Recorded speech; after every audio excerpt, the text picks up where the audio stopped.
Hey everyone. So I've been keeping my eyes glued to everything Ripple's been doing lately.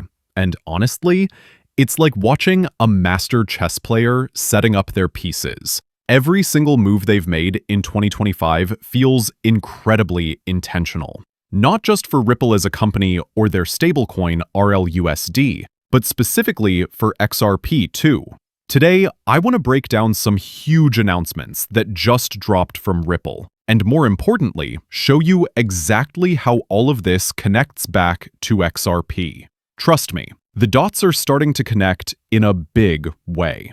So check this out. Ripple just posted on the 12th about something pretty incredible. They had the honor of hosting Singapore's Deputy Prime Minister and the Managing Director of Singapore's Monetary Authority right at their booth. We're talking about the biggest financial decision makers in one of Asia's most crypto-friendly countries. This was during Singapore's 10th anniversary festival, and here's what really caught my attention. Singapore continues to be that rare country that's actually leading with clear, sensible regulations around digital assets. They're not playing games or creating confusing rules. They have a crystal clear vision: build a trusted, connected digital asset economy. Now, here's the thing. Ripple didn't just randomly get this meeting. They've had their license from Singapore's Monetary Authority since 2023, and they've been focusing heavily on the APAC region since way back in 2020. This isn't coincidence, folks. This is strategic positioning. When you see Ripple bringing together Singapore's top financial leaders like this, it feels like they're preparing for something much bigger. Expansion is definitely on the horizon. Same day, literally the same day, Monica Long drops another bombshell post. The UK's Economic Secretary to the Treasury visited Ripple's Singapore office to discuss how digital assets can boost the UK's competitiveness and growth. Think about that for a second. The UK, one of the world's leading financial hubs, is actively seeking out Ripple's expertise on digital assets. And this isn't their first rodeo either. Just recently, we saw Casey Craddock meeting with Scott and other major UK players. Remember that massive announcement from earlier this month about the UK and US working together to bolster digital asset innovation? Well, guess who's right at the center of those conversations? That's right, Ripple. Before I continue, I have to address something that's been bugging me. Over the last few days, I've been seeing more and more people getting their funds frozen on exchanges like MEXC. This is exactly why I always tell you never keep your crypto on exchanges long term. Whether it's cold storage, hardware wallets, whatever, just get your coins off these platforms. These exchanges operate in regulatory gray areas, and when things go wrong, your money gets caught in the crossfire. Now here's where it gets really interesting. I decided to dig into Ripple's website and check out their open positions in the UK and Singapore. 21 job listings. Most of these are general Ripple positions, but here's the kicker. When you scroll down to Ripple X listings, that's when you know they're serious about XRP and the XRPL. Ripple X is specifically the XRP side of Ripple's business, and seeing those positions pop up in these key markets, that tells me they're not just expanding their payment solutions, they're doubling down on XRP infrastructure. Look, I know some of you might be thinking, this is all great for Ripple, but what does it mean for my XRP? Here's the thing. Every strategic partnership, every regulatory relationship, every expansion move Ripple makes creates more utility and legitimacy for XRP. When Singapore's top financial officials are learning about Ripple's business, they're learning about XRP. When the UK Treasury is discussing digital asset competitiveness with Ripple, XRP is part of that conversation.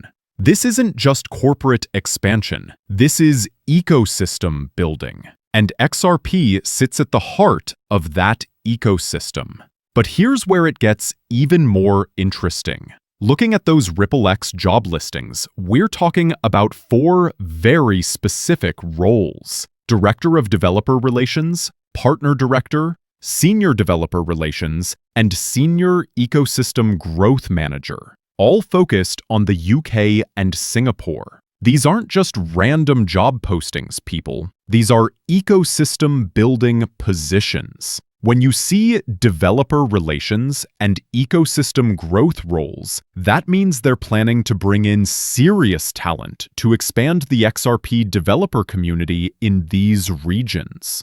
And here's the thing. The UK has been on Ripple's radar since way back in 2016, maybe even earlier when they did their proof of concept with the Bank of England. Singapore and the broader APAC region, they really kicked things into high gear around 2020. I honestly think the SEC lawsuit was a blessing in disguise. It forced Ripple to look beyond the US and establish these incredible relationships in markets that actually embrace innovation instead of fighting it. Now, speaking of building something special, check this out. There was another major event that just happened, hosted by Official Contour.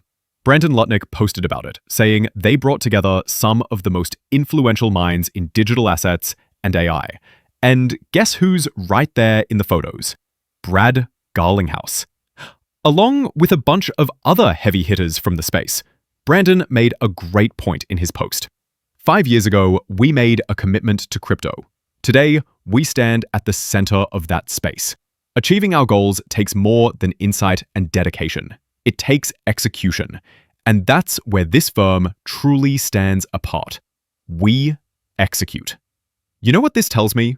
We're not in the early experimental phase anymore. We're in the execution phase. The infrastructure is being built, the partnerships are forming, and specific players are being handpicked to build something revolutionary. Look, I know a lot of people have gotten tired of hearing the new financial system is coming. Some of you probably think it's never going to happen, or it's still years away. But if you really connect the dots on what's been happening in just the last 12 months, this isn't some distant future scenario. This is happening right now. Not next year, not in 2 years, now. And it's only going to accelerate from here. We are literally witnessing the birth of the new financial system, and it's moving faster than anyone thought possible. Anderson recently posted an incredible graphic on X showing all the companies Ripple has acquired through their recent purchases, especially with the Palisade acquisition for their wallet solution. When you see the full picture, it's absolutely mind-blowing. We're talking about 5 major acquisitions: Medico, Hidden Road, Rail, G-Treasury, and Palisade. Anderson nailed it when he said, Ripple is becoming a juggernaut in the crypto space. But here's what really gets me excited. This isn't just Ripple buying companies for random features. No, this is Ripple systematically building a complete, all-in-one platform that can handle everything an institutional player, enterprise, or even retail user needs to tap into this new system. This looks like core infrastructure, people. This looks like a complete new financial operating system. And it all ties back to what Ripple has always been working toward, the Internet of Value. Let me put this in perspective for you. Take G-Treasury alone. They handle 800 customers, 13,000 connected banks, and process $12.5 trillion in annual payments volume. Trillion with a T. And Palisade? Sure, it's a wallet platform, but it's specifically designed to connect and integrate with existing financial systems. These aren't just acquisitions. These are strategic puzzle pieces creating something massive. So Palisade gives you those crucial on- and off-ramps, payments, and seamless integration with existing systems. That's your gateway between traditional finance and crypto. Then you've got Rail, and this one's huge. We're talking about a full stablecoin platform that's going to supercharge RLUSD expansion. But get this, Rail is already processing over 10% of the stablecoin B2B payments market in 2025. 10%! And they're global, which means they're a massive piece of the stablecoin boom that's happening right now. Next up is Ripple Custody, originally Medico. This one's pretty self-explanatory, but let me spell out why it's critical. Every institutional player entering this space needs a rock-solid custody solution. They want to hold crypto, stablecoins, RWAs, basically any digital asset, and they need to know it's secure. Ripple Custody provides exactly that peace of mind. And finally, we have Hidden Road, now called Ripple Prime. This is where the big boys play. We're talking about 300 institutional players with $3 trillion cleared to date. Trillion. They're targeting the massive markets: FX, derivatives, institutional workflows, payments. These are the big money use cases that move markets. Now, I know what some of you are thinking. This all sounds great for Ripple, but I don't see XRP mentioned anywhere. Is XRP just getting left behind? Stop right there. XRP isn't just part of this equation. It's at the absolute core of everything. Brad Garlinghouse recently confirmed this at Ripple Swell, and his words were crystal clear. XRP is Ripple's North Star. It's the center point of everything they do. Well, XRP, and I sometimes have to remind the world of this, but XRP is at the heart and soul of what Ripple is doing. We care deeply. We have called it our North Star. But at the end of the day, we want to do things that are good for the XRP ecosystem. We want to build trust in XRP. We want to build utility in XRP. And we want to build liquidity in XRP. And each of the acquisitions we do, in one way or another, we believe it will do those things. Now, it may not be, some people may look at it and be like, I don't really, scratch their head a little bit. Well, I promise you that we see in the three-dimensional game of chess, we see how we believe that's going to evolve. Sometimes we'll probably do things that are more obvious and some less obvious. That's okay with us. Right, there might be... One of the advantages of being private is I don't always have to explain myself to public investors. Brad made it clear. They want XRP to be the most secure and trusted digital asset that institutional players can rely on. Not stable in terms of price volatility, but stable in terms of being core infrastructure that institutions can build on. And then there's this bridge explanation that really drives the point home. Yeah. Very interesting time. Yeah. But you've come such a long way in the last year. I mean, since sitting down with you at Swell in Miami, where we talked about all that stuff. I'm just going to rattle off some things that Ripple has done in the last year. So buckle up. You guys launched a stablecoin. You acquired a payments platform, a treasury software provider, 2 custody platforms, and a prime broker, applied for a national bank charter and a Fed master account. Does this mean Ripple ultimately wants to become a full-service financial institution? And if not, what's the long-term vision for Ripple now? It's a good question. I mean, look, it is, as we said, it's profound how much has changed. Ripple has, I think, in a happy way, always focused on a particular segment, and that is really on the infrastructure side. There are temptations that we have had along the way of entering other segments. Some interesting consumer applications that I've found interesting. And frankly, look, the exchanges have done well. Coinbase has done well. Kraken's done well. Binance has done well. We have resisted the temptation to kind of move into some of those segments to stay very much in the blockchain infrastructure for businesses, for financial institutions. I will say, there's a whole bunch of things we've done that I'm very excited about, but I think, again, people underappreciate how consequential acquisitions like Hidden Road, which is now Ripple Prime. These guys cleared $3 trillion of transactions last year. And when you think about how, where some in crypto, I think, are looking at, I'm going to buy other crypto companies. If you look at Ripple's behavior, we're actually saying, well, we want to be the bridge between traditional finance and the decentralized finance world. So we're the decentralized finance piece. We're going to acquire things that are traditional finance. Hidden Road was kind of 80% non-crypto related. G Treasury is 100% non-crypto related, processing trillions of dollars of payment transactions. And so the opportunity to bring over 1,000 corporate treasurer offices, managing truly hundreds of billions of dollars of, dormant cash, and thinking about how you apply that with stable coins. I think I'm incredibly excited by, where we have found ourselves in that journey. And I think, next year, I will say, I think we'll be much less acquisitive. We've been busy this year on the M&A front. And I think it's kind of like, okay, we got some work to do to integrate and to demonstrate the strategy that we see as I just kind of articulated. And okay, let's weave these pieces together. Yeah. Listen, I know most of you watching this channel already get it.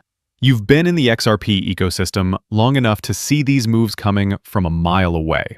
You don't need me holding your hand walking through every detail because you're living and breathing this space every single day. You've been watching Ripple make these strategic moves over the past couple of years. You understand what's being built here because you're part of it. And I get it. When you look at price action, when you see how the market's been performing lately, it's easy to feel frustrated. Yeah, the market might suck right now. That's fair. But here's what I want you to remember. We're not building for today's market conditions. We're building the infrastructure that's going to power the next decade of global finance. And that takes time. The foundation is being laid right now. Piece by piece, acquisition by acquisition, partnership by partnership. When this thing finally takes off, it's not going to be a gradual climb. It's going to be explosive. So while others are focused on daily price movements, we're watching the construction of something that's going to change everything. And XRP? XRP is sitting right at the center of it all, exactly where Brad said it would be, as their North Star. But here's what really gets me pumped. Look at everything else happening in the broader crypto space right now. We're witnessing a complete sea change. And this transformation benefits both Ripple and XRP in massive ways. When you step back and look at all the solutions Ripple is offering through these acquisitions, it all clicks into place perfectly. And we're getting direct confirmation from Ripple leadership, saying, XRP is absolutely core to our system. We are 100% locked in on XRP. Why? Because of the incredible benefits you get from tapping into the XRP ledger. Here's something people forget. Since day one, the XRP ledger was specifically designed for tokenization, DeFi, and payments. The infrastructure was always there, waiting for the right moment. What we didn't have until recently was everything else the ledger needed for these use cases to truly flourish. But now we have regulatory clarity, institutional adoption, and the complete ecosystem that Ripple has been building. The view from 2021 to today when it comes to both the XRP ledger and XRP itself, it's completely transformed. Night and day difference. I'm genuinely excited about what's coming next because we're sitting in a very unique position right now. Both Ripple and XRP are perfectly positioned for what's about to unfold. If you're focused on utility-based assets, and you should be at this point, this is your moment. It feels like Ripple is preparing for some massive global moves, and they're going to be leveraging both their infrastructure and XRP to make it happen. We're not just talking about incremental growth here. We're talking about fundamental transformation of how money moves around the world, with XRP right at the center of it all. Look, I know the daily price action can be frustrating, but when you zoom out and see the bigger picture, the partnerships, the acquisitions, the regulatory progress, the institutional adoption, it's clear that something huge is building. We're not just holding a cryptocurrency. We're holding a piece of the future financial infrastructure that's being built right now in real time. What do you think? Are you seeing this sea change happening too?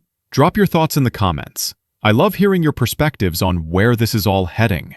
And if this breakdown helped connect the dots for you, smash that like button, hit subscribe, and turn on notifications so you don't miss any of these updates. The story is just getting started, and I want to make sure you're here for every chapter. Thanks for watching, and I'll see you in the next one.